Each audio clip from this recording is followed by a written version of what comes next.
Hello, everyone. Welcome to a podcast series, College to Corporate, Season 2, Episode 2, powered by Corporate Connect Club. In today's episode, we have a very special guest today, Mr. Gulshan Kumar, sir, the founder of the Falhari, a renewed fresh food product brand in India. Sir, you have achieved a remarkable recognition, being named in Forbes 30, Under 30 Asia, and even making to the finals of the Shark Tank India. Sir, thank you for sparing your time from your busy schedule to interact with us. I welcome you on behalf of the Corporate Connect Club from IBS Mumbai. Thank you. Thank you so much, Jamil. Thank you, sir.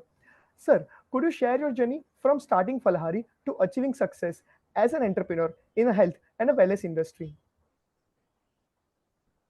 सो 2015 के अंदर फलहारी की शुरुआत हुई। तो उससे पहले मैं अपना एक स्टार्टअप था वो मैं क्लोज कर रहा था, फीस्टिक mobile application, dish recommendation engine हम लोग बना रहे थे रेस्टोरेंट गोर्स के लिए। सो जनवरी 2015 की बात है, मेरे जहन में नाम आया फलहारी। सो फलहारी दो शब्दों से बना है, फल और हरी से। तो जो फल की चिंता हरी पे छोड़ देता है में एकदम फिट हो जाता है। तो ये फिटनेस सिंबल और इस चीज को प्रोपोगेट करने के लिए एज अ सर्विस फलहारी शुरू हुआ। तो हमने ये सर्विस फरवरी 2015 में शुरू की थी। और टू स्टार्ट विद लोगों को नेचर के साथ कनेक्ट करना था। और मुझे वो मिसिंग एलिमेंट लगा फ्रूट्स, जो डेली बेसिस पे मतलब हम लोग because of several reasons, whether it is ये आप कह लो फ्रेगमेंटेड सप्लाई चेन हो गई, और खरीदने की मेहनत, फिर काटने का एफर्ट, और फिर उसको हैबिट बनाना डेली बेसिस पे। तो एक वो डिफिकल्टी के कारण फ्रूट खाना या जो भी सैलेड या रॉ कुछ खाना एक हैबिट नहीं बन पाती। और हम लोगों की जो ट्रेडिशन चला आ रहा है, जिस हिसाब से हमारा किचन का बजट होता है, वो मतलब राशन के सामान पे ज्यादा होता है, फ्रूट्स के ऊपर नहीं होता है। सो वो एक कल्चर, वो कुकिंग करना एक कल्चर, वो हैबिट जिससे कि मैं अपने हंगर का फुलफिलमेंट करूंगा, वो एक बहुत मतलब ट्रेडिशन जो चला आ रहा है। ये चीज मतलब बहुत सारे कारण हैं जिसके कारण ये चीजें हैबिट नहीं हो पाई। तो मुझे लगा कि इसको एक, क्योंकि हेल्दी रहने के लिए 70% you know eating habits responsible है। तो फ्रूट्स के ऊपर फोकस करके एक ब्रांड बनाना चाहिए। So we started with subscription model in February 2015। और कॉर्पोरेट्स को फोकस करते हुए धीरे धीरे हमने मतलब एक सिंगल प्रोडक्ट से बिजनेस शुरू किया था। Today we are serving more than 130 fresh fruit products, मतलब सारी वेराइटीज ऑफ फ्रूट के salad, customized salad, juices, yogurt, fresh fruit smoothie bowl, salads targeting to health goal, और हमारे dairy fusion lassi, fresh fruit yogurts, ऐसे बहुत सारे recipes हम लोग कस्टमर को सप्लाई कर रहे हैं। हमारे जो चैनल्स हैं वो स्विगी जोमेटो, ऑर्डरिंग स्विगी जोमेटो यूज करता है कस्टमर, तो अच्छा लगता है। तो शेड्यूल डिलीवरीज के लिए हमारी वेबसाइट और एप्लीकेशन से सब्सक्राइब कर सकता है। सो वन प्रोडक्ट से शुरुआत हुई थी 2015 में, और हम लोग इतने सारे प्रोडक्ट्स अभी सर्व कर रहे हैं। और क्या है, किचन का है इंडिया में, दिल्ली।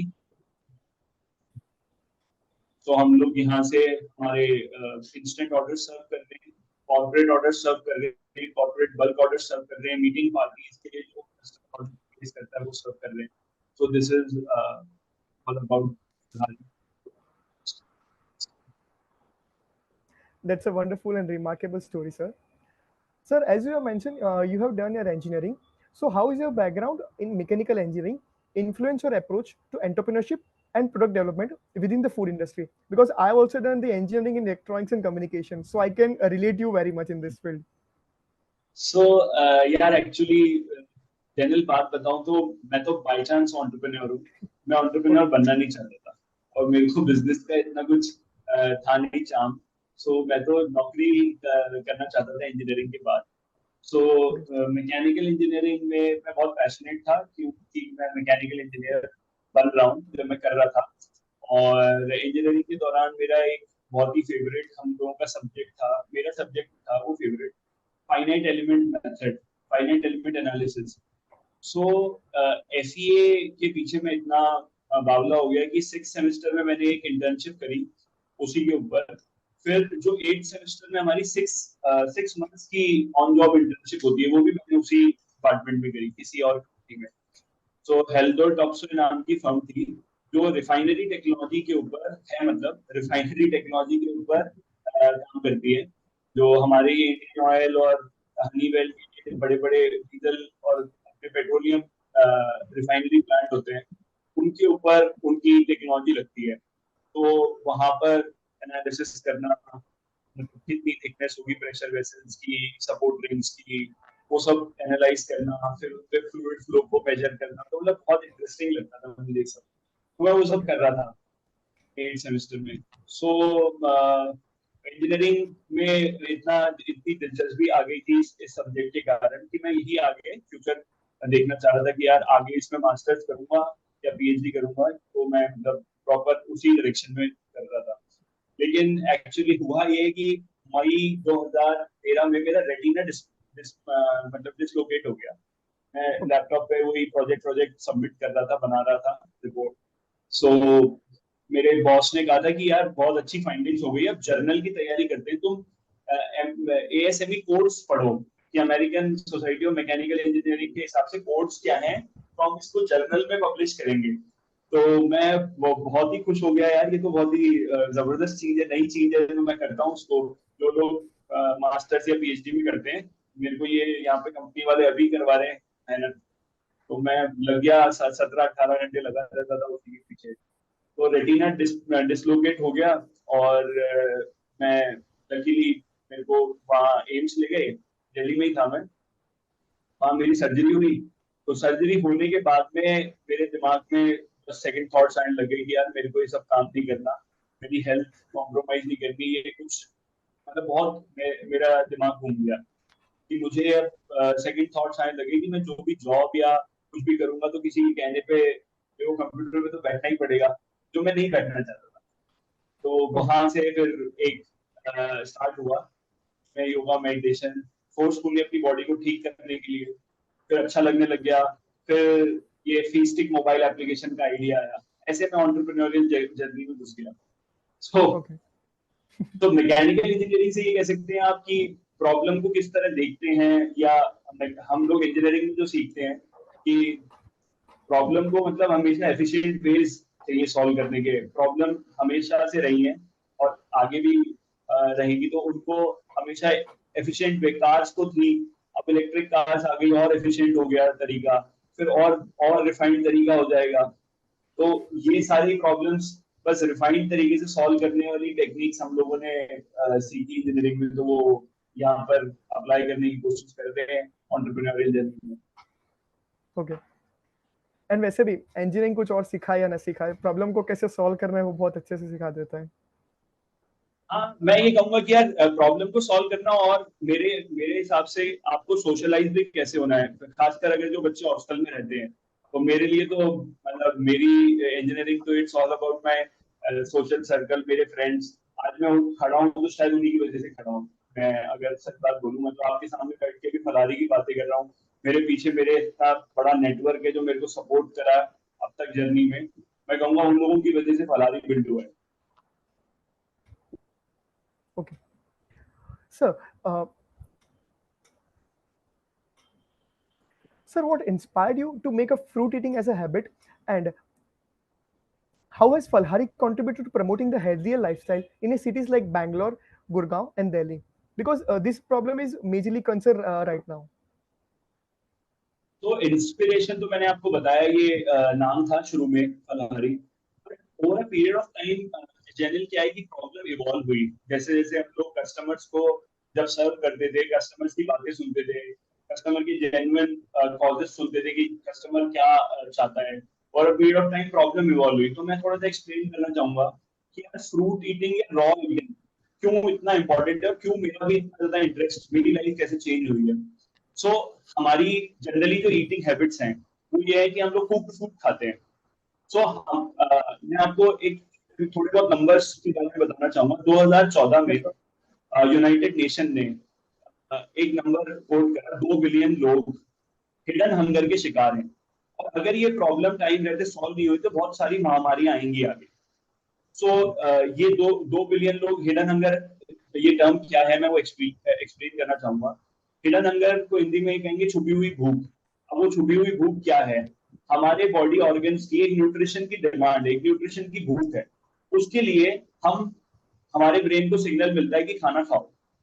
तो डेली बेसिस पे जब भी, जैसे फॉर एग्जांपल आप सुबह उठते हो, आपके ऑर्गन्स ने सिग्नल भेजा कि यार आप न्यूट्रिशन डालो, तो आप क्या करते हो? जो भी आपकी हैबिट है, फॉर एग्जांपल कुक फूड, हम सुबह पहले नाश्ता क्या करते हैं? दूध या पराठे या पोहे या ये उपमा, या हमने कुछ भी इस तरीके का कुक फूड खा लिया। सो ऑर्गन्स ने कोशिश करी एक्सट्रैक्ट करने की, लेकिन कुक फूड में न्यूट्रिशन ऑल्टर हो जाता है, न्यूट्रिशन थोड़ा सा डिटोरेट हो जाता है या मर जाता है। तो अब ऑर्गन्स को बहुत मेहनत करनी पड़ती है न्यूट्रिशन एक्सट्रैक्ट करने में, और वो मिलता नहीं है। तो उसके बाद वो वापस थोड़ी देर बाद आपको सिग्नल भेजेगा कि यार हमें न्यूट्रिशन नहीं मिला, भूख लगी और डालो। फिर हम कोई और डेंस फूड या हमारा जो कुक फूड है, रोटी चपाती राइस करी, जो भी हमारा फुल मील होता है हम खा लेते हैं। फिर उसको मेहनत करनी पड़ रही है कि भाई न्यूट्रिशन एक्सट्रैक्ट करो, और वो न्यूट्रिशन उसके अंदर है नहीं।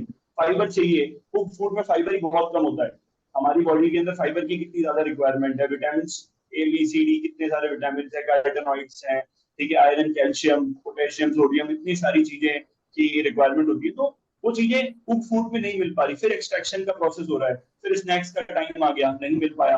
फिर स्नैक्स में हमारे दिमाग में एडवर्टाइजमेंट चलते हैं कि भाई जो टीवी के अंदर दिखाया जा रहा है, या फॉर एग्जाम्पल जो हमें आसपास अवेलेबिलिटी दिख रही है कि मेरे सामने क्या क्या प्रेजेंट है, फ्रूट मतलब फूड आइटम्स, या तो कोई चिप्स का पैकेट है, या कोई समोसा पैटी, या कोई बर्गर, या कोई सैंडविच रैप होके रखा हुआ है, मेरी ऑफिस की कैंटीन में क्या रखा हुआ है, तो मेरी वही खाने का मन करेगा। मेरे को जो दिखेगा, या मेरे को कोई सेलिब्रिटी का एंडोर्समेंट दिखेगा, मेरा बस वही दिमाग में चलेगा।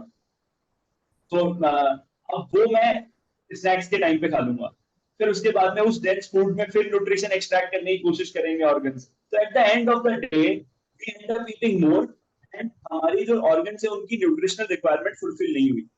तो over a period of time क्या होगा कि हमारी जो मशीनरी है उसके ऊपर लोड पड़ने लगेगा, जो कि अनडाइजेस्टेड फूड का है। भाई अब आप इतना ज्यादा फूड खा लोगे और वो डाइजेस्ट करने के लिए ऑर्गन सही से एनर्जी मिल ही नहीं पाई, न्यूट्रिशन मिल ही नहीं पाए, तो धीरे धीरे लेस एफिशिएंट होते जाएंगे, और हम लोगों की बॉडी के अंदर लाइफस्टाइल डिसऑर्डर्स आने लग जाएंगे। ये एक पूरी साइकिल है जिसकी वजह से बॉडी में प्रॉब्लम्स हो रही है।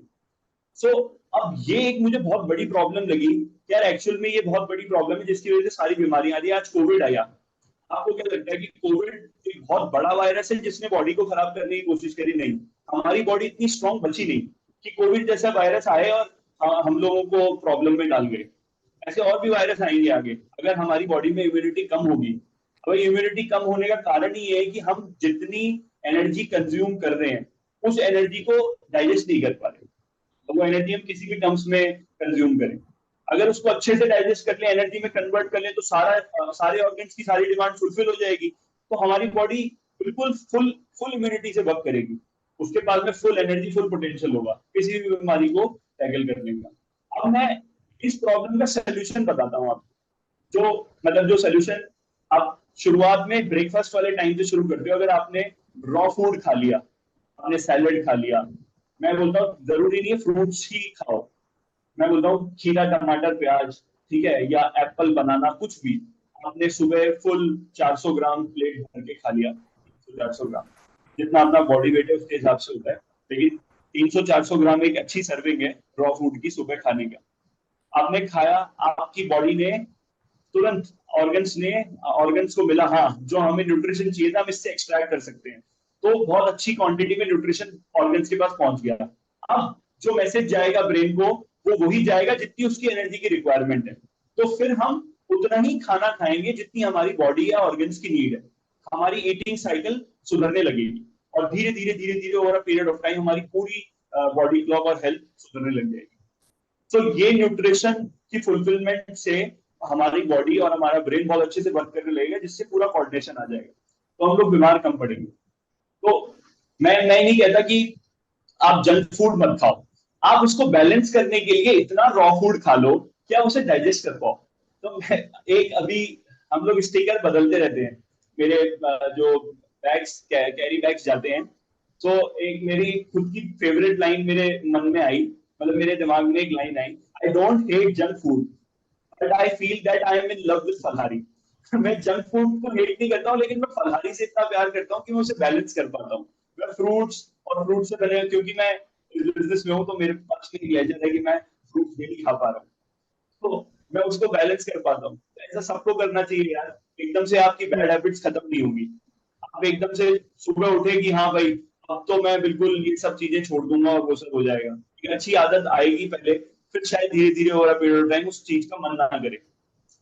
सो ये चीज मेरे को बहुत वो करती है, क्या कहेंगे, मोटिवेट करती है कि यार सच में बहुत जेन्युइन कॉज है, मतलब बड़े लेवल पे प्रॉब्लम है, और सब लोगों को अगर एक अच्छा सोल्यूशन मिले तो पूरी सोसाइटी और एनवायरनमेंट ऑल्सो, तो एनवायरनमेंट को बेनिफिट मिलेगा, लार्जर लार्जर अगर हम लोग इम्पैक्ट जनरेट कर पाए, बहुत सारे हमारे हमारी वॉल्यूम हो, तो ज्यादा फ्रूट्स के ट्रीज प्रमोट होंगे, ज्यादा फ्रूट के पेड़ लगेंगे, और अगर वो लगेंगे तो हमारी एनवायरनमेंट को बहुत बेनिफिट होगा। तो पूरा सस्टेनेबल मॉडल है ये।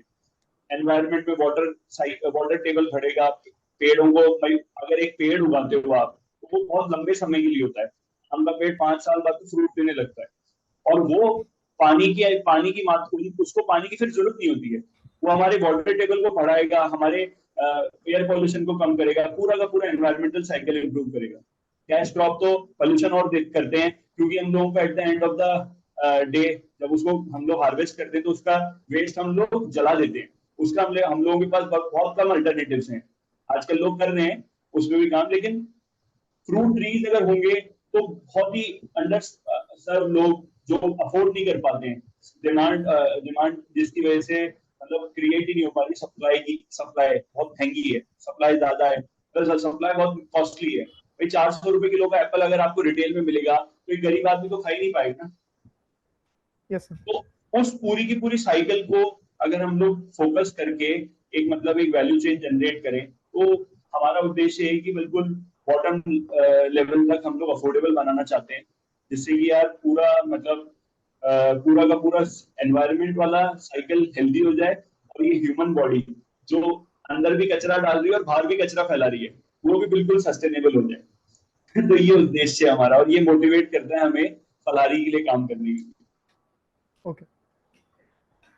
I'm sure, sir, after this session, lots of students will order a food from the Falhari. लिए। Yes, sir. Sir, students are very often have limited resources to start their own ventures. What advice you offer on a resourceful and making the most of what's available to them as they embark on their entrepreneurship journey? यार मेरे को नहीं लगता अगर कोई के दिमाग में आइडिया ट्रिगर कर जाए तो मार्केट में इस समय तो मार्केट में रिसोर्सेज की कोई कमी नहीं है, मुझे नहीं लगता, क्योंकि आज के टाइम इतनी ज्यादा अवेयरनेस आ गई है। मतलब आप अगर वैल्यू चेन में हर डिपार्टमेंट को देखें, in terms of government, private, और एक नेटवर्क जो आजकल क्रिएट हो गया है जो स्टार्टअप्स को प्रमोट कर रहा है, लोग सुनना चाहते हैं, लोग मीटअप्स अरेंज कर रहे हैं, वहां पे अगर हम लोग जाकर के कुछ ना कुछ हम बात करते हैं तो बहुत सारे लोग आपकी मदद करने को तैयार है। ठीक है, तो मुझे नहीं लगता रिसोर्सेज की कमी है, बस मुझे लगता है कि अगर कोई किसी चीज पे काम करना चाहे तो उसके ऊपर हम एक्शन कितनी जल्दी ले रहे हैं, मुझे लगता है सारी बात उसके ऊपर आती है। तो resources are not limited, but the actionable time is constraint for for anybody. वो हम लोग कंस्ट्रेंट नहीं बनना चाहिए, अगर वो नहीं बनेगा तो automatically nature will bend towards you और आपकी चीजें बनने लगेंगी। फॉर एग्जाम्पल मैं अगर छोटा सा एग्जाम्पल देता हूँ मेरे केस से। सो मैंने जब शुरुआत की थी मेरे पास में 0 रुपए थे, जीरो।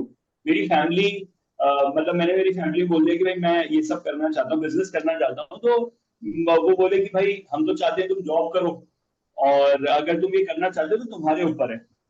सो कैसे करोगे मैनेज? सो कोई सपोर्ट नहीं था कि मेरे को कहीं से पैसा मिल रहा है टू फंड माय स्टार्टअप और समथिंग लाइक दैट। और उस समय जब मैं स्टार्ट करा था ये भी नहीं पता था कि यार डे वन पे अगर पैसा रेज करना हो तो कहाँ से रेज करें। सो मतलब जस्ट मैंने स्टेप लिखे कि मुझे क्या क्या अभी जरूरत है, मुझे डोमेन खरीदना है, मुझे बिल बुक बनवानी है, मुझे फ्रूट खरीदना है, तो मुझे उन पैसों की व्यवस्था कहाँ से करनी है। कुछ फ्रेंड से मांगने हैं, ठीक है, और सब्सक्रिप्शन अगर सर्विस दे रहा हूँ तो एडवांस पेमेंट मिल जाएगी जिससे मैं फ्रूट्स खरीद के लेके आ जाऊंगा। फिर मेरे एक्सपेंसेस को मैनेज करने के लिए मेरे पे एजुकेशन लोन भी था। मुझे फिजिक्स पढ़ाना आता था, मैंने गुड़गांव के अंदर फिजिक्स की ट्यूशन लेना शुरू कर दिया, फिजिक्स की कोचिंग लेना शुरू कर दिया। सो वहां से मेरे एक्सपेंसेस मैनेज होने लगे, तो मैं वहां से फेमस हो गया, मेरे को और ट्यूशन मिलने लग गई। तो मैं करीब 5-6 हजार रुपए तो आप ये समझ लीजिए एवरेज बेसिस पे डेली अर्न करता था ट्यूशन से। वहां से मैं फ्यूल करता था मेरे सारे एक्सपेंसेस। और फिर लोगों से हम बात कर रहे हैं, चर्चा कर रहे हैं, तो आइडियाज शेयर हो रहे हैं कि मैं ये बिल्ड करना चाहता हूँ, तो आप इसमें क्या हेल्प कर सकते हो। तो इंटर्न्स मिल गए कि हम आपके लिए सस्ते के अंदर वेबसाइट बना देंगे, ठीक है। दोस्तों को बताया तो कोई दोस्त एप्लीकेशन बना रहा है, एप्लीकेशन बनाना जानता है, डैशबोर्ड बनाना जानता है। मेरे स्कूल का एक दोस्त था जो डैशबोर्ड बनाना जानता था, एक दोस्त था ऐप बनाना जानता था। दोनों को मर्ज करा बहुत सस्ते में, 30,000 रुपए में एप्लीकेशन, 15,000 रुपए में डैशबोर्ड। सिर्फ 45,000 में उस समय मैंने एप्लीकेशन का सिस्टम क्रिएट कर लिया, जिससे कि कस्टमर अपने आप अपना सब्सक्रिप्शन मैनेज कर सकता है, स्किप कर सकता है, मतलब उसका बिल जनरेट कर सकता है, अपने आप पे कर सकता है, मुझे अकाउंटिंग नहीं करनी पड़ेगी उसकी। इस तरीके की चीजें मैंने अपने एंड पे इस तरह मैनेज करी। तो रिसोर्सेज की कभी भी कोई कमी नहीं होती है, बस आप उसको कितनी जल्दी एक्शन में कन्वर्ट करने के लिए विलिंग हो कि नहीं, बस करना है, देखी जाएगी जो होगा। वो एक जिद जो है, वो एक ऑब्सेशन जो है कि I want to see this in the amongst my customer in this world, around society, जो भी उसको देखने में जो मजा आ रहा है होते हुए, तो वो अगर डेली बेसिस पे रिफ्रेश होता जा रहा है तो आपको कोई नहीं रोक सकता, रिसोर्सेज तो कभी नहीं रोक सकते। That's a perfect. And I'm sure that after this session, lots of students will focus on the entrepreneurship journey. So one more thing, lots of students wander between the managing studies and the entrepreneurship journey. So how did you manage your time and priorities during your own student years? तो student year में तो मैं ये सब entrepreneurship और वो सब में तो ध्यान ही नहीं था ना यार मेरा। तो मेरे टाइम से तो मतलब बिल्कुल भी मेरा फोकस ही नहीं था एंटरप्रेन्योरशिप पे। तो अगर आप अभी की बात करते हो कि मैं सजेशन क्या दूं, तो मुझे लगता है, मतलब मेरा तो प्राइम फोकस ये है कि आप अगर कोई भी काम कर रहे हो, आप फुल ओनरशिप के साथ करो। फुल मतलब ओनरशिप, आपकी रिस्पॉन्सिबिलिटी होनी चाहिए। फॉर एग्जाम्पल आप पढ़ रहे हो, मैं बोल रहा हूँ कि पढ़ाई की पूरी रिस्पॉन्सिबिलिटी आपकी होनी चाहिए कि मैं अगर फेल हो रहा हूँ तो मेरी वजह से फेल हो रहा हूँ, कि ये गलती की है मैंने इसलिए फेल हुआ हूँ मैं। ये नहीं कि भाई ये हो गया था, वो हो गया था, मैं बिजनेस करने लग गया, मैं ये करने लग गया, इस वजह से मैं फेल हो गया, या कुछ भी, या मैं पढ़ाई के साथ साथ बिजनेस कर रहा था, पूरा टाइम नहीं दे पाया तो बिजनेस वर्कआउट नहीं हुआ। अगर आप में सेंस ऑफ ओनरशिप नहीं है, जो भी आप काम कर रहे हो उसके लिए पूरी तरह आप जिम्मेदार हो, तो आप एंटरप्रेन्योर हो ही नहीं। मुझे लगता है entrepreneurship is all about responsibility, कि आप फेस कर पा रहे हो खुद को, वही तो सबसे बड़ा रिस्क है। वो रिस्क जो हम लोग डेफिनेशन में बोलते हैं, person who takes risk in his work और बिजनेस, वो सारा मैटर ही खुद से है। तो आप खुद को फेस कर पा रहे हो कि नहीं, वो सबसे बड़ा रिस्क है। तो वो आता है रिस्पॉन्सिबिलिटी लेने से। आदमी रिस्पॉन्सिबिलिटी से भागता है, चेहरा छुपाता है, ठीक है, और वो खुद को फेस करना जान गया, रिस्पॉन्सिबिलिटी लेने लग गया, हाँ यार ये मैं मैनेज करूंगा, ये मेरी वजह से गलत हो रहा है तो मैं इसको ठीक करता हूँ। तो वो है, मुझे लगता है, सबसे पहला काम।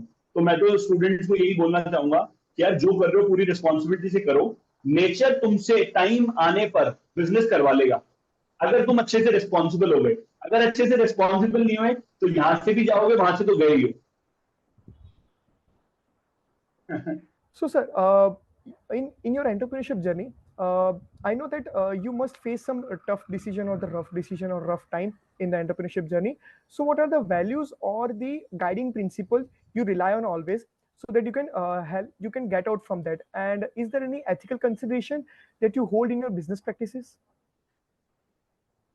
Yes, obviously there are there, तो मतलब अगर बहुत ही बुरा फेज, ऑब्वियसली इतने टाइम से मैं बिजनेस, और मैं मेरी एक लंबी एंटरप्रेन्योरियल जर्नी रही है, बहुत टाइम ऐसा होता है कि जब कुछ भी चीजें वर्कआउट नहीं करेंगे। ठीक है, आज एक ऐसा टाइम होता है जब कुछ करने को है ही नहीं, आप क्या करें, पैसा भी नहीं है कहीं से। ठीक है, आपको मतलब बहुत ही कुछ रखता ही नहीं दिख रहा है, आप बहुत डिमोटिवेटेड फील हो रहे हो।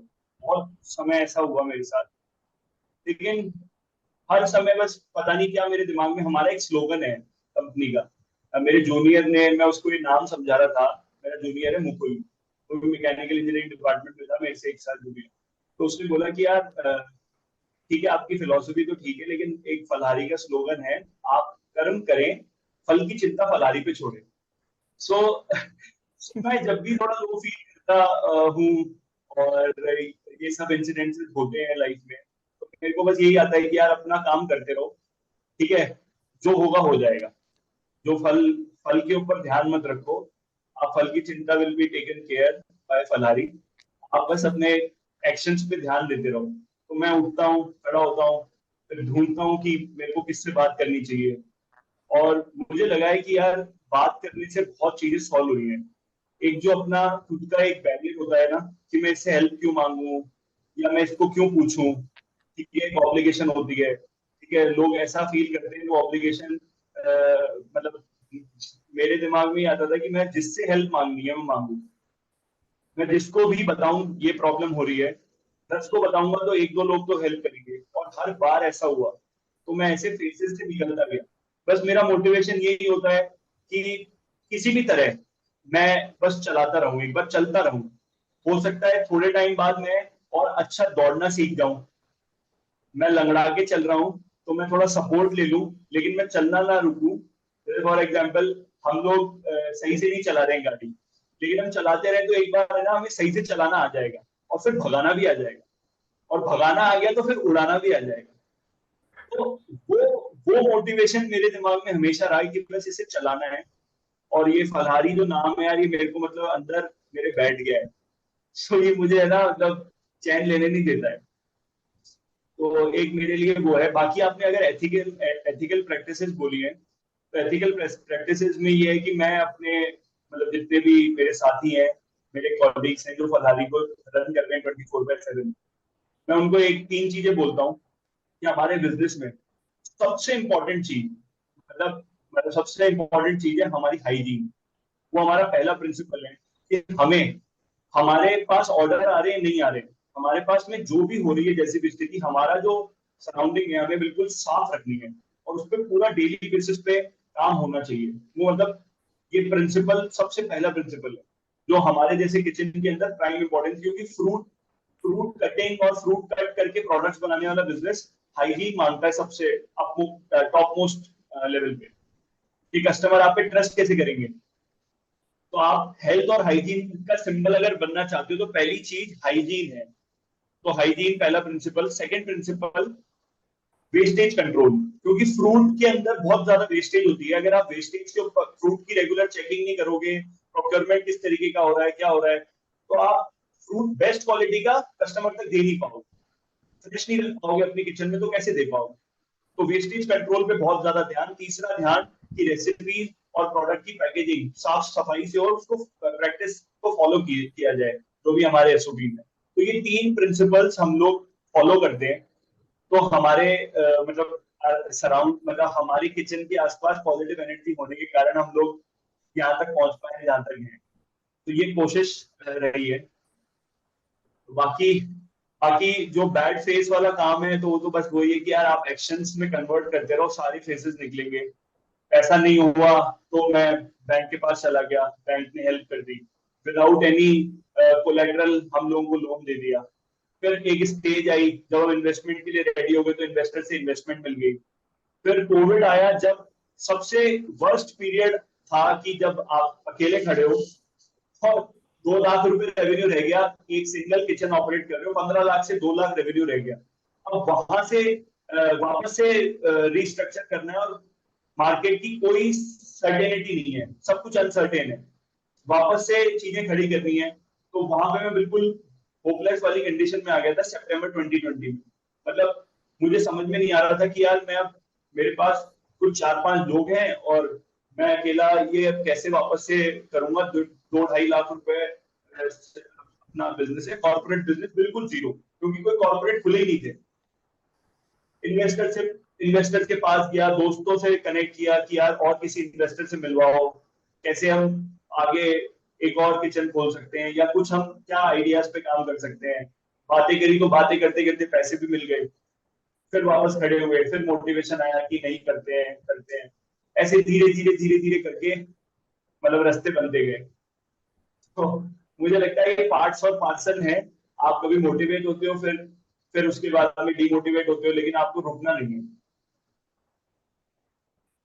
आई एम श्योर फलहारी की जर्नी सुन के सब लोग फलहारी की तरह मेहनत करेंगे और फलहारी जैसा ही फल पाएंगे।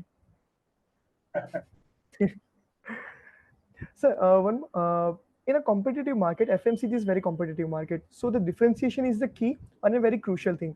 So how does Falhari stand out from his competitor, and how can students identify their identity value that can stand in the market and entrepreneurship ventures? तो मुझे लगता है यार आइडेंटिटी सेटअप करना, क्योंकि होता है सेम ट्रेड के ऊपर अलग अलग लोग काम कर रहे हैं, लेकिन जो उनका एग्जीक्यूशन है ना, वो एग्जीक्यूशन जिस भी तरीके से हो रहा है वो एक आइडेंटिटी एस्टैब्लिश करती है। और हमेशा ऐसा होगा कि हर इंडिविजुअल हर अलग तरीके से एग्जीक्यूशन करेगा, सेम तरीके से बहुत मुश्किल होता है, क्योंकि यार हमारा सबका एनर्जी लेवल ही अलग है। हो सकता है कि 80% एनर्जी लेवल किसी काम में रिक्वायर्ड और 80% पे बहुत ज्यादा एफिशिएंसी आ रही हो, तो 100% वाला जो जिस एफिशिएंसी काम करेगा उसके रिजल्ट्स अलग होंगे, वो शायद उससे अच्छे ना हो। तो ये कोई डिफाइंड पैरामीटर नहीं है कि यार आइडेंटिटी सेटअप करने के लिए मुझे ये स्टेप करने पड़ेंगे। आप खुद अपने एग्जीक्यूशन पे फोकस रखो। बहुत सारे लोग आइडेंटिटी सेटअप इसलिए नहीं कर पाते, वो बिल्कुल कॉपी करने के चक्कर में। मैं बोल रहा हूँ कॉपी करना बिल्कुल गलत नहीं है, कॉपी करो, लेकिन आप बस एग्जीक्यूट करते रहो चीजों को, बहुत जल्दी जल्दी एग्जीक्यूट करते रहो। तो जो आपका स्टाइल होगा ना एग्जीक्यूट करने का, वो हमेशा सबसे डिफरेंट होगा, यूनिक होगा, क्योंकि आप बिल्कुल यूनिक हो।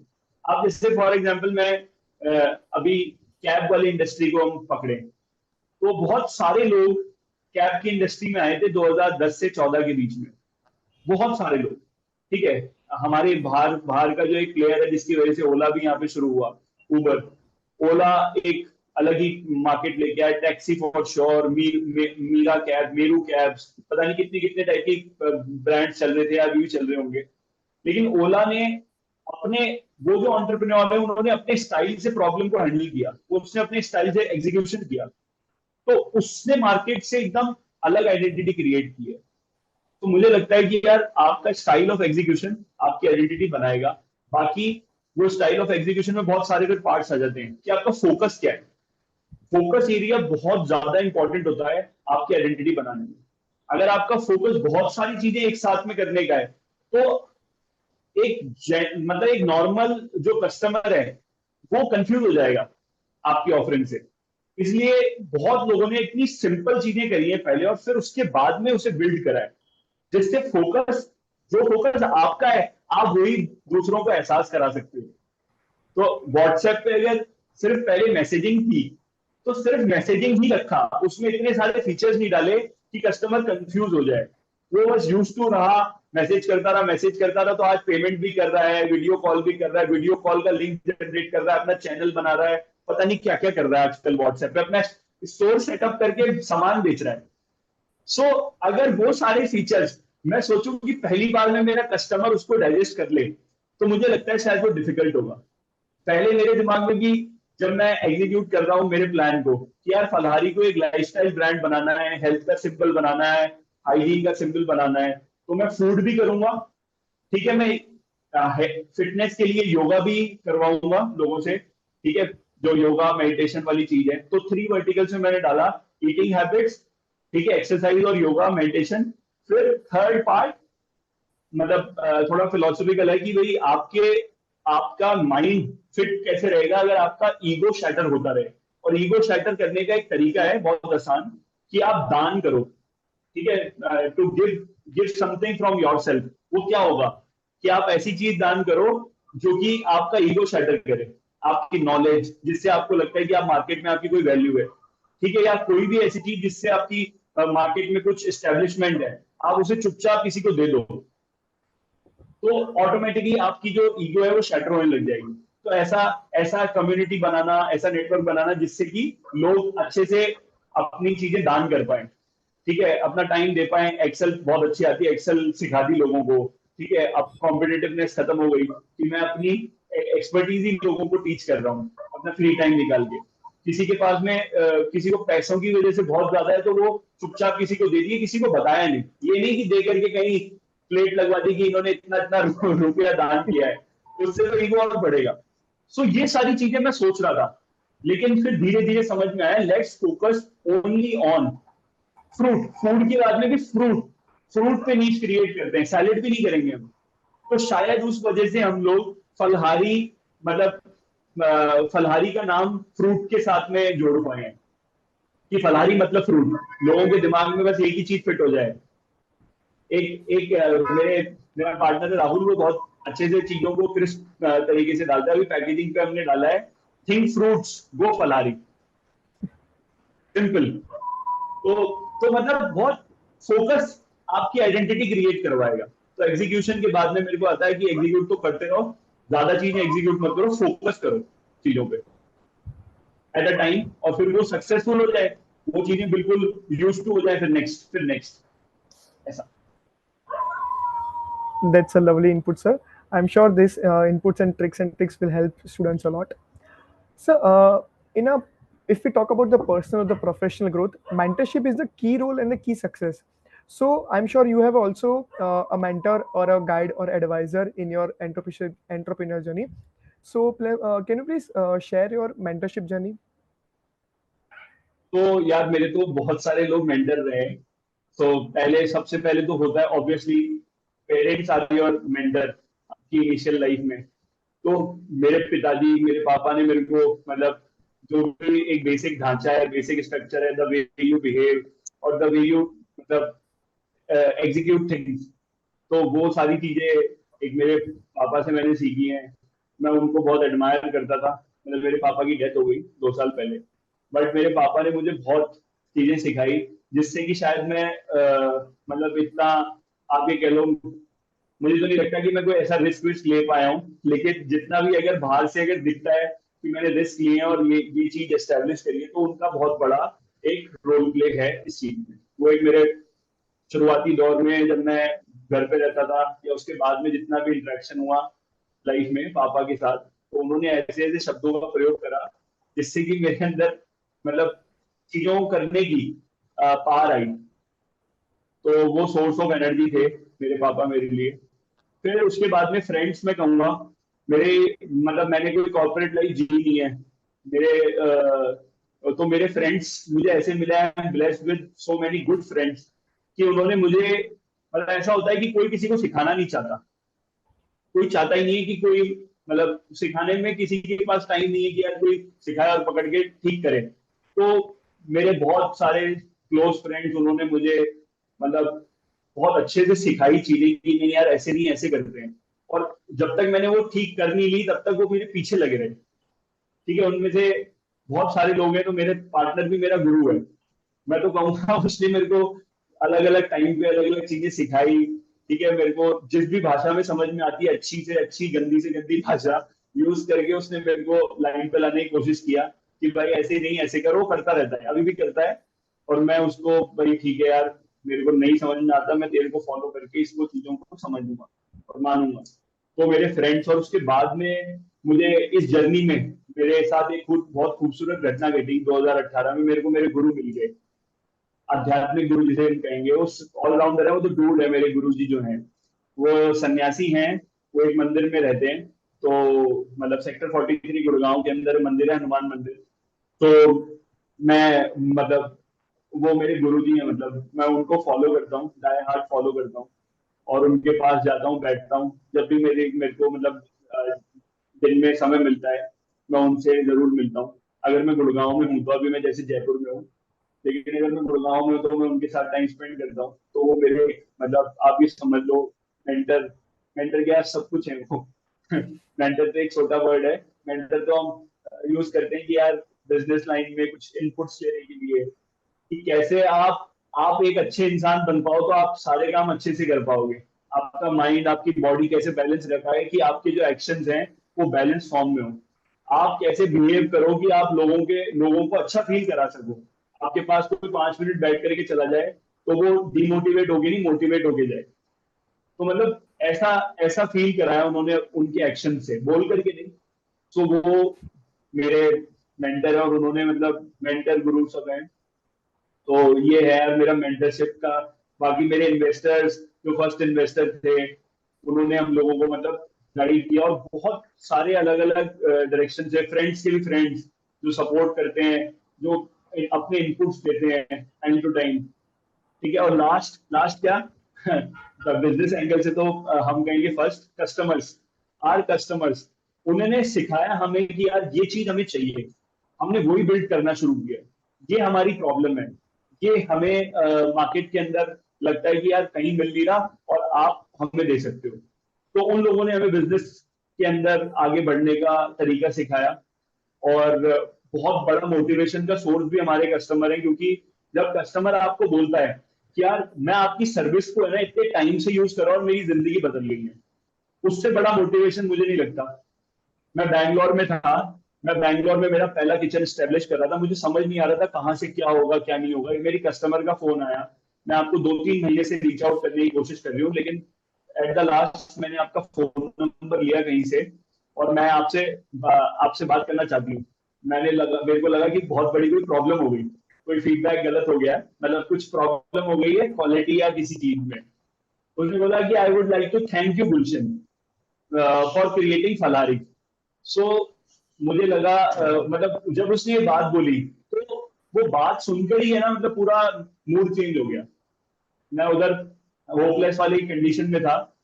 ऑब्वियसली कस्टमर को नहीं पता कि मैं क्या कर रहा हूँ, लेकिन उसने जब बोला थैंक्स फॉर क्रिएटिंग फलारी, तुमने हमारी जिंदगी बदल दी।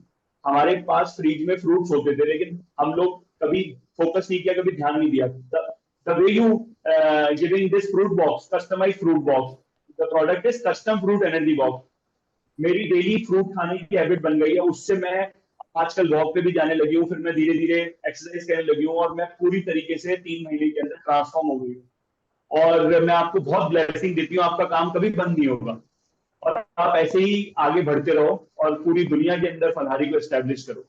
So that kind of things when you heard from your customers, it gives you a super natural, मतलब आपको एक ऐसा इंजेक्शन मिल जाता है, सुपर नेचुरल पावर आ जाती है आपके अंदर की नहीं आग लगा देंगे यार, करेंगे इसको कैसे भी करके, करेंगे इसको हुक और क्रुक कैसे भी करके इसको एस्टेब्लिश करेंगे।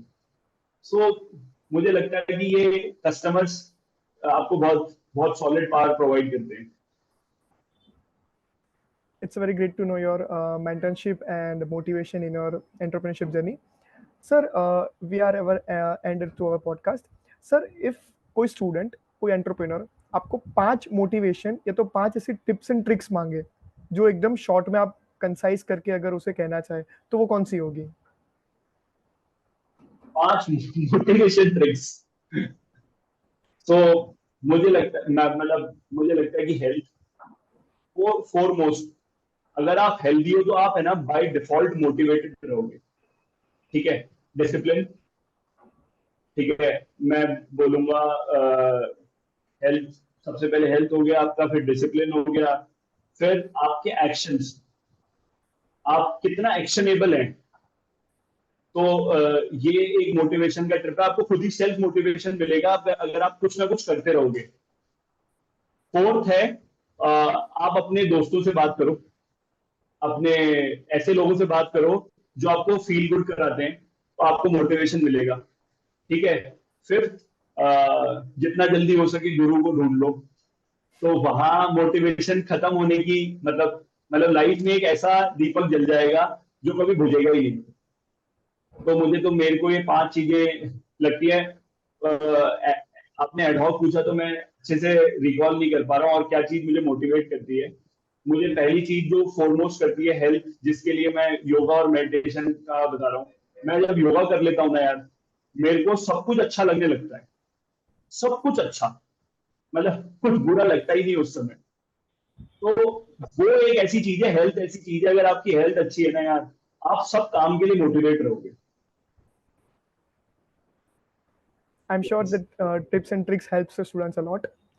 Thank you so much, sir, for an enlightening session and sharing your knowledge. I'm sure it will help our students to kickstart their entrepreneurship journey soon. I thank you on behalf of the IBS Mumbai and the Corporate Connect Club for the valuable this opportunity. And thank you so much to you, sir, for a valuable time. Thank you so much, sir. If you have any questions on this podcast, please leave them in the comment section below. And don't forget to like, share, and subscribe to our channel for more such videos. Also, for more corporate insight, you can visit our Instagram page mentioned in the description below. Till then, stay tuned for the episode 3.